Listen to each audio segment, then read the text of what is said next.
Everybody, Jim Feist in Las Vegas and Joe Mack in New York. How are you, Joe? Doing great, Jim. Enjoying the start of the season. It's been a nice start for Jim Hurley's network, and we're off and rolling, both college and pro, and we're looking forward to a big weekend.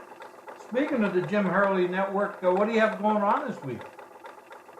Well, we've got some big, obviously, high-profile college games. We've got two of those games that are top 10 teams bucking heads against each other, both under the lights. Stanford, Notre Dame.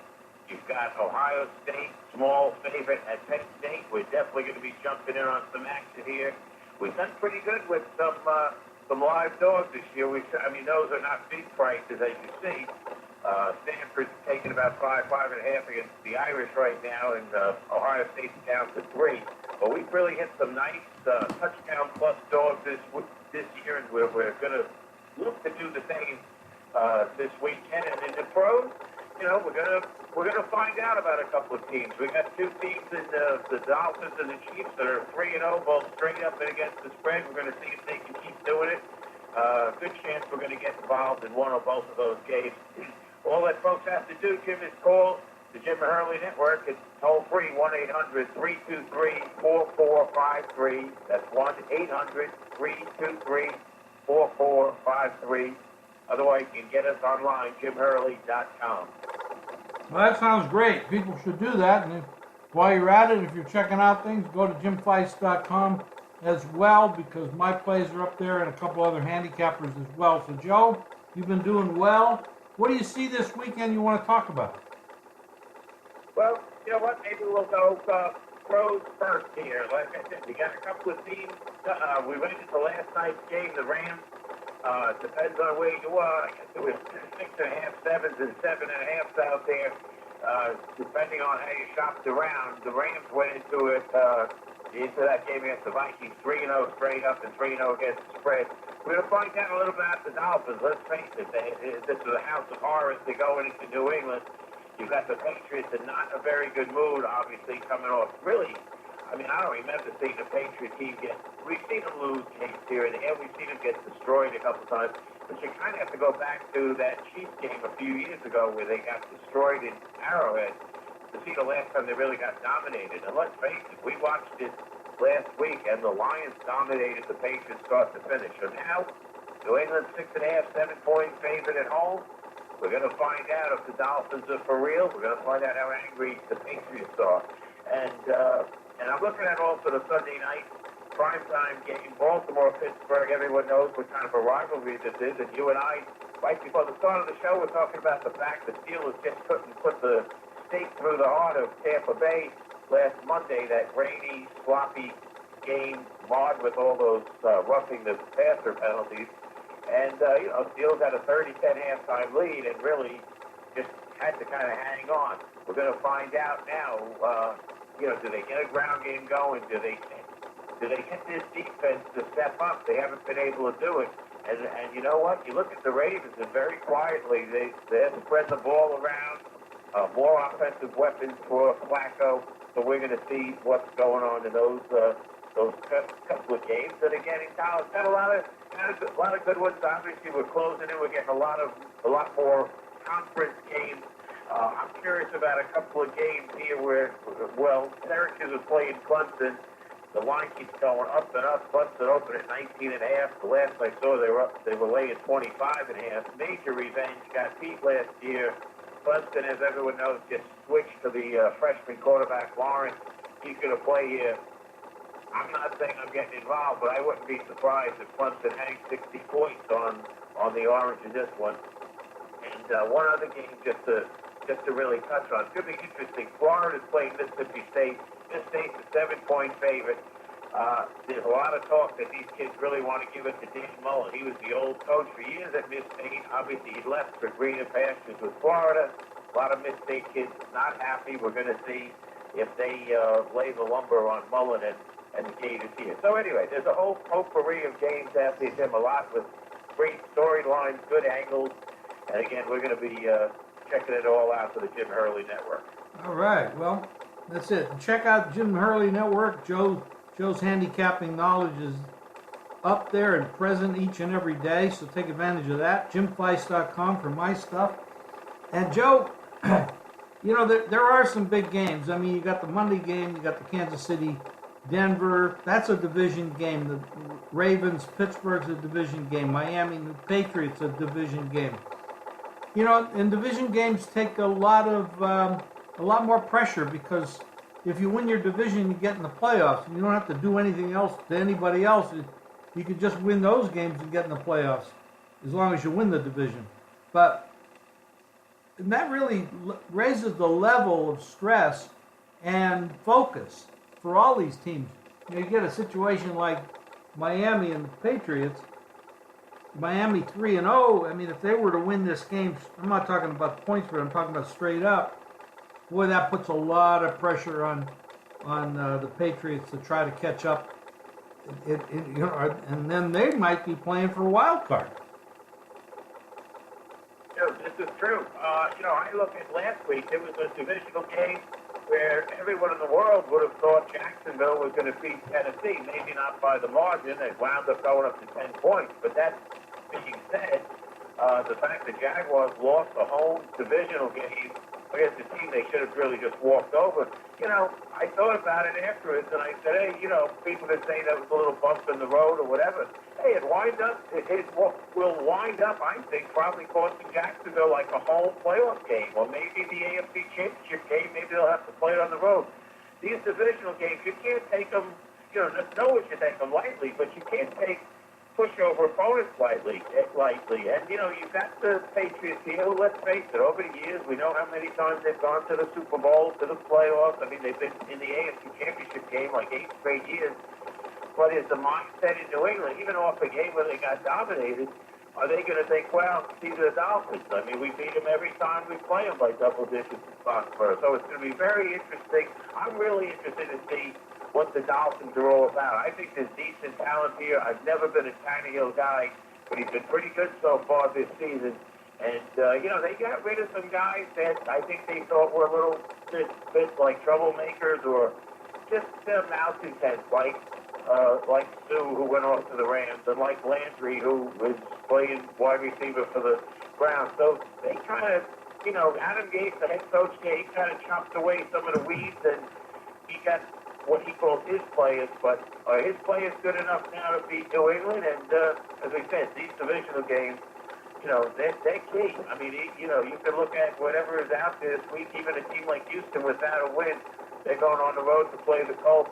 I mean, monster games for all these teams. And to me, the rule of thumb is, if you're a home team in a divisional game and you're a sizable favorite like the Jaguars were last week, you don't lose those games, because if you do, later in the year or in the postseason, with maybe lack of a home game, it will cost you. So very key game.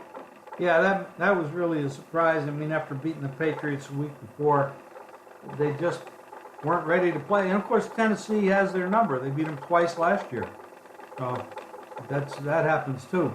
We got a lot of big stuff. I mean, we got a lot of games in college and a lot in the pro that have a lot of meaning. Last night's game was extremely interesting. Right now, the Rams are favored to win the Super Bowl, and by the way they're playing, I can't argue with that. Goff is just, a lot of people said, oh, he's going to be a bust. Well, he ain't no bust. That guy is playing great. And, yeah, they gave up a lot of points, but, the Vikings are better than your average team. As a matter of fact, a lot of people thought it was going to be the Vikings and Rams in the NFC Championship game. So we kind of saw a little bit of that last night, if that were to happen. A lot of things. I mean, the Saints is one of those teams. They're coming off a division game last week. They won on the road in overtime. And now they got to go to the Giants as a road favorite, who are coming off a victory on the road as well against the Bill O'Brien-led Texans. I'm not a big fan of Bill O'Brien. I'm not talking about as a person, but as a coach. And I don't know what to take with that. I mean, Watson has not looked like the Watson was a year ago. And maybe you're never right after a big injury. Maybe it gets into your head. and also the physicality of it. Maybe you're just not physically as well as you were before. Hard to say, but that team has underperformed for a lot of years, except for the last 5 games a year ago before Watson got hurt. They really haven't done much for years, and O'Brien is not well thought of as a coach. I would agree with you. You know, it's funny, too, when you think of a couple of years ago, 2 years back, when the Patriots made it to the Super Bowl, they had to beat Houston in a divisional round game on a Saturday night, and that was as physical a game as Brady and the Patriots have probably played in the last 4 or 5 years. And you really thought the arrow was pointing up to the Houston franchise. But like you said, now granted, they had a lot of issues last year, but it's, you know, let's face it, J.J. Watt's been Defensive Player of the Year in this league 3 times, yet J.J. Watt misses tons of games. Now, he played last week against the Giants in the game you mentioned. He had 3 sacks. They still lost. Watson looked really unsure of himself. Now, he put up big numbers, but they were behind double figures for most of the game, so obviously he was putting up these passing yard numbers. But I'm with you. I'm not a big Bill O'Brien fan. I think they have more talent than that. Last year, they let a couple of holdouts. If you remember, they had an offensive lineman who was holding out. It really kind of disrupted things. They've had a lot of defensive injuries. I don't know. I don't know where they're going. Their season really was spinning out of control already. And last weekend, that was the one game where you had a pair of 0-2 teams playing each other. And I got to say, I mean, I'm in the New York area. I read probably more stuff about Jets and Giants than I even do about the other teams. And the Giants were looking at it. They may not have said it, but that was must win. They had to win. They didn't want to go 0-3 and then have to come back to the Saints. And it's well documented. The first 7 games on this Giants schedule, very tough. I mean, they kind of moaned and groaned about it, but really a tough early first half of the season.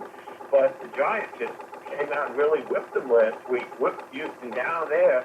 You know, they were 6.5 point dog, and really they had the game won throughout, and Giants showed me something. And now, you know, I mean, and Eli was, if you want to say the old Eli, he's really had a spotty career, I've always said. He's had the 2 great runs in 07 and 11, but he's had so many mysterious type of weird games where he'll throw 4 interceptions, where he'll throw high and wide all over the place. Last Sunday was one of Eli's, probably one of his top 5 games as a pro passer. I mean, I believe it was 25 and 29 passing. He was sharp. He spread the ball around. You know what? I really want to see what the Giants are going to do here. The Saints are coming off as emotional road win in the division against the Falcons. You and I have been talking for a while.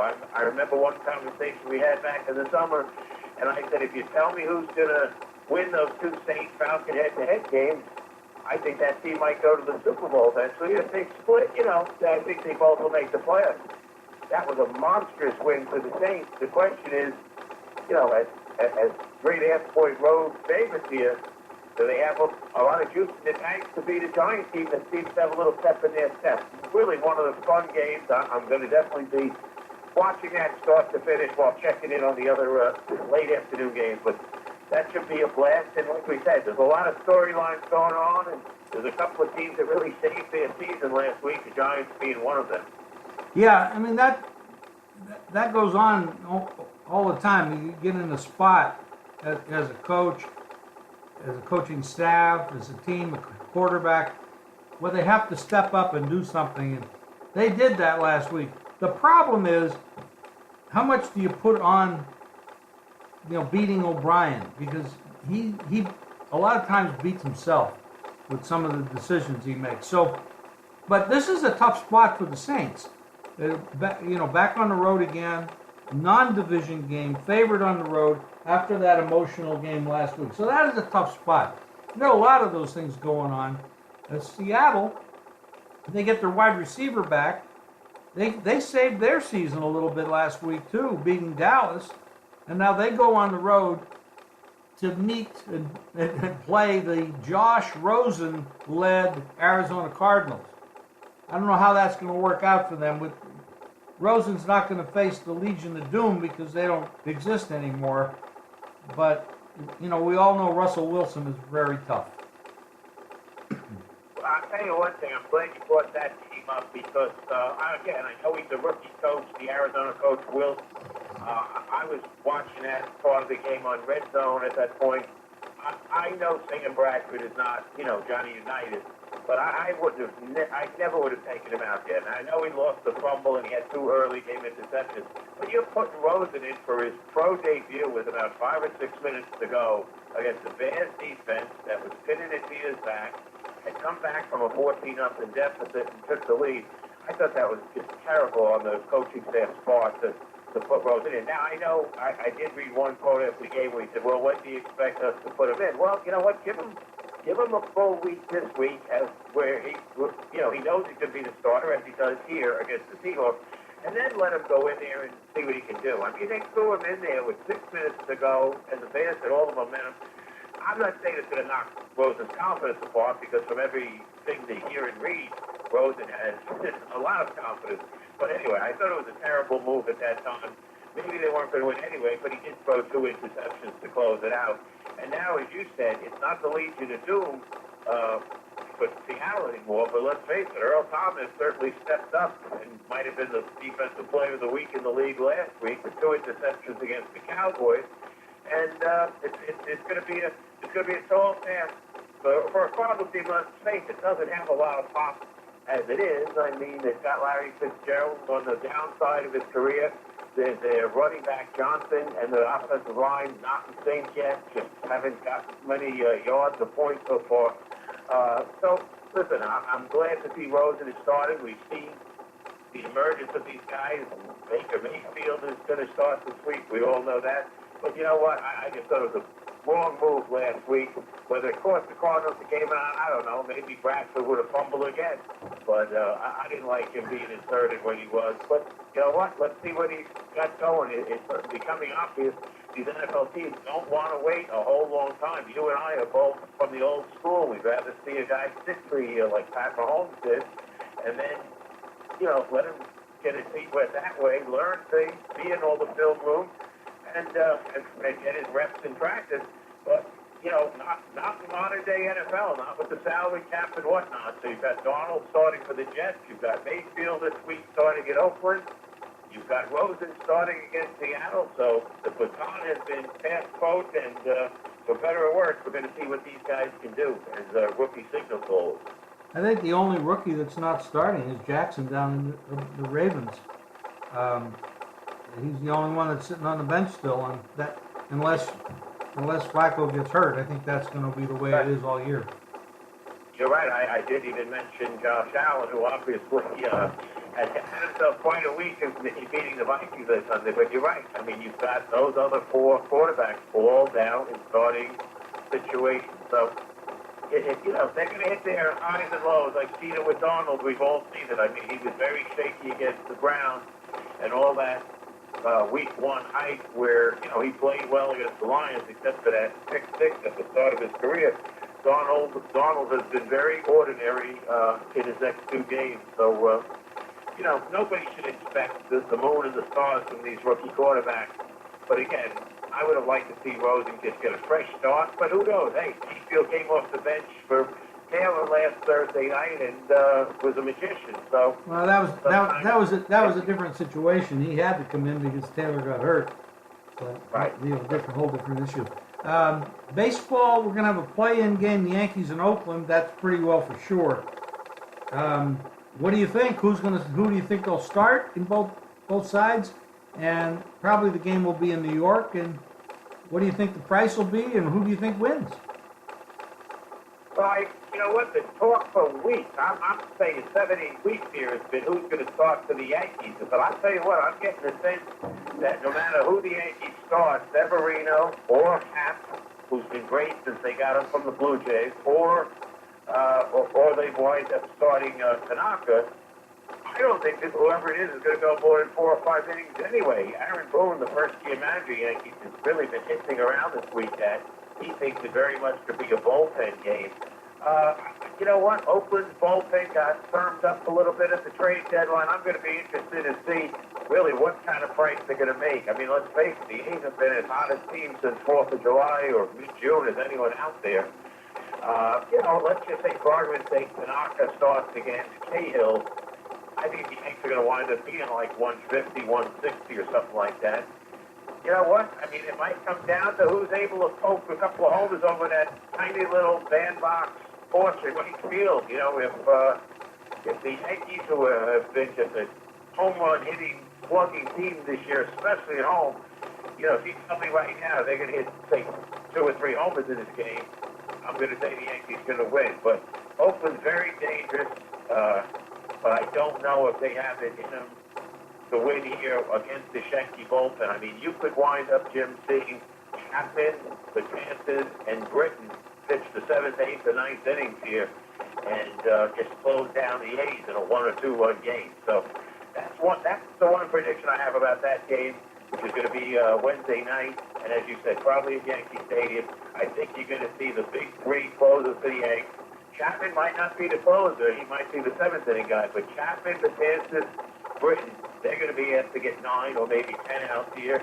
They can get up, the Yankees are going to win. If not, you're going to wind up seeing Oakland moving on to play the Red Sox in the next series. It's going to be exciting. I look forward to it. And Joe, again, your Jim Hurley Network. That's JimHurley.com, correct? That's JimHurley.com, or the toll-free number is 1-800-323-4453. That's 1-800-323-4453. I'm glad you're talking about baseball too, Jim, because obviously we're going to be hitting up a lot of winners in the postseason. It starts Tuesday night with the NL wild card. The AL wild card game is Wednesday. We have lots of winners, and obviously it's going to be a boatload of winners this weekend in college football and the NFL. Absolutely, Joe, and thank you very much again for your time and energy and input. We always appreciate it. Always love doing it. Okay, buddy, we'll talk to you again next week. Thank you, Jim. Thanks, Joe. Okay, Jim, enjoy your weekend. You too, buddy.